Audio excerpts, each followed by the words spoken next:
Assalamualaikum warahmatullahi wabarakatuh. Innal hamdalillah nahmaduhu wa nastaghfiruhu wa nastaghfir wa na'udzu billahi min syururi anfusina wa min sayyiati a'malina may yahdihillahu fala mudhillalah wa may yudlilhu fala hadiyalah. Amma ba'du. Pertama, mari kita panjatkan puji syukur kita kehadirat Allah Subhanahu wa taala yang telah memberikan kita rahmat sehingga kita dapat menjalankan puasa pada bulan Ramadan ini dengan keadaan insya Allah sehat walafiat. Kedua, salawat serta salam semoga tetap terlimpah curahkan kepada Nabi Muhammad SAW yang telah membawa kita dari zaman jahiliyah menuju zaman Islamnya seperti sekarang ini. Ketiga, di sini saya akan membawakan sedikit kultum tentang bulan Ramadan. Bulan Ramadan adalah sebuah bulan yang sangat istimewa. Bahkan keistimewaannya setahu saya itu lebih banyak daripada bulan-bulan lain. Ya, bukan maksudnya bulan lain itu tidak memiliki keistimewaan. Contoh bulan Syawal dengan hari raya Idul Fitri, ataupun Dzulhijjah dengan musim haji ataupun Idul Adha. Tapi kenapa bulan Ramadan begitu istimewa? Kita tahu di bulan Ramadan itu ada suatu saat atau suatu momen yang tidak pernah terjadi di bulan lain. Yaitu apa? Setan itu dibelenggu ataupun dikurung di neraka. Jadi tidak ada ceritanya itu kayak setan mengganggu ataupun kita ini diganggu setan untuk melakukan kemaksiatan, itu tidak ada. Nah, terus masalahnya satu, kenapa banyak orang-orang yang mokel? Orang yang mokel itu pasti ada saja, baik di sekitar kita. Ada apa enggak? Ya pasti ada. Banyak? Ya banyak. Tapi ya insya Allah para hadirin yang menonton ini bukan termasuk dari mereka yang mokel saat puasa. Kenapa masih ada orang yang mokel saat puasa? Karena apa? Yang dikurung itu setannya, bukan hawa nafsunya. Contohnya seperti ini. Setan dikurung, oke, kita tidak melakukan maksiat. Atau terus kalau nafsu kita dikurung, nanti ketika kita maunya adzan maghrib, waktunya kita berbuka puasa, kita ini tidak ada nafsu untuk makan. Karena apa? Nafsu kita dikurung. Jadi saat adzan maghrib, kita yang harusnya membatalkan puasa, kita malah tidak puasa, tidak membatalkan puasa. Karena apa? Nafsu kita dikurung, nafsu makan kita dikurung. Itu kenapa masih banyak kasus-kasus orang-orang mokel atau tidak puasa. Karena apa? Yang dikurung itu setannya, bukan nafsunya. Jadi nafsu untuk makan, nafsu untuk minum, ataupun nafsu-nafsu yang lain itu kita itu masih tetap ada.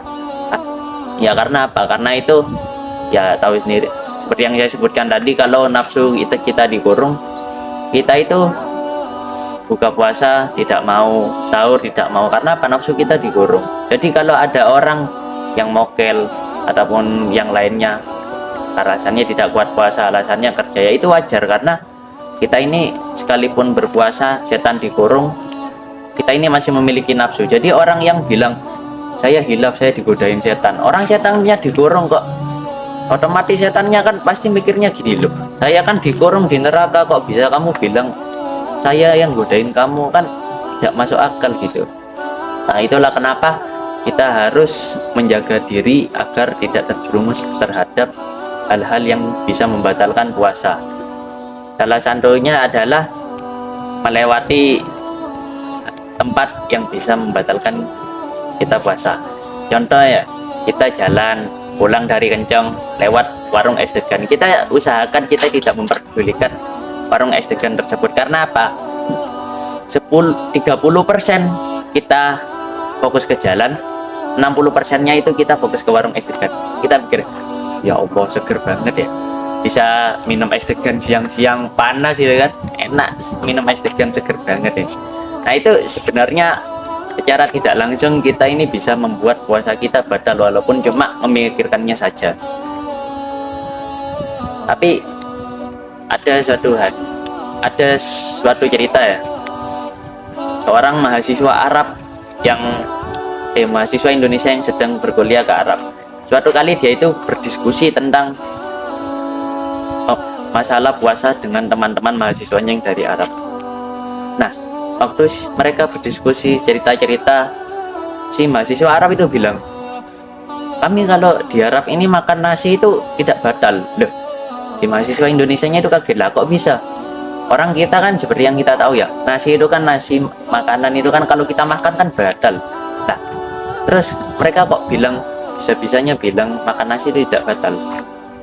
Bahkan Ternyata ada satu hadis yang menyebutkan man akalan nasiya wa syarib falyukmil shaimhu. Barang siapa yang makan nasi atau minum, maka hendaklah dia menyempurnakan puasanya. Nah, mungkin si mahasiswa Indonesia ini ya pasti mikir, nah ternyata ada hadis yang mengatakan kalau kita makan nasi itu kita tidak membatalkan puasa. Padahal ya kita perlu garis bawahi kalau Nabi itu orang Arab, jelas bahasanya beda dari bahasa Indonesia ataupun bahasa Jawa. Nabi itu tidak bisa bahasa Indonesia ataupun bahasa Jawa. Jadi yang dimaksud dari kata nasi ini adalah lupa. Nasi yang ada di hadis ini diambil dari kata nasiyansa yang berarti lupa. Jadi kalau kita artikan secara keseluruhan ya, barang siapa yang makan karena lupa di bulan atau minum karena lupa di bulan Ramadan, maka hendaklah dia itu menyempurnakan puasanya. Itu berarti apa? Kalau kita makan atau minum karena lupa, bukan karena sengaja atau mokel, kita ini harus melanjutkan puasa kita. Karena apa? Itu tidak membatalkan. Beda lagi kalau kita yok-yokan lupa, kita datang ke warung bakso beli bakso, terus kita makan, terus kepergok sama teman kita, terus kita bilang oh maaf hilaf lupa. Nah itu bukan lupa lagi, itu dia pura-pura lupa alias ya biar dia itu malunya nggak kebangetan karena ketahuan mokel. Ya mungkin itu saja dari saya. Pesan saya, kita harus jaga diri selama berpuasa, usahakan puasa kita itu lancar. Karena apa? Mosok wis gerang wis gede tapi ndak iso poso, kalah karo arek cilik.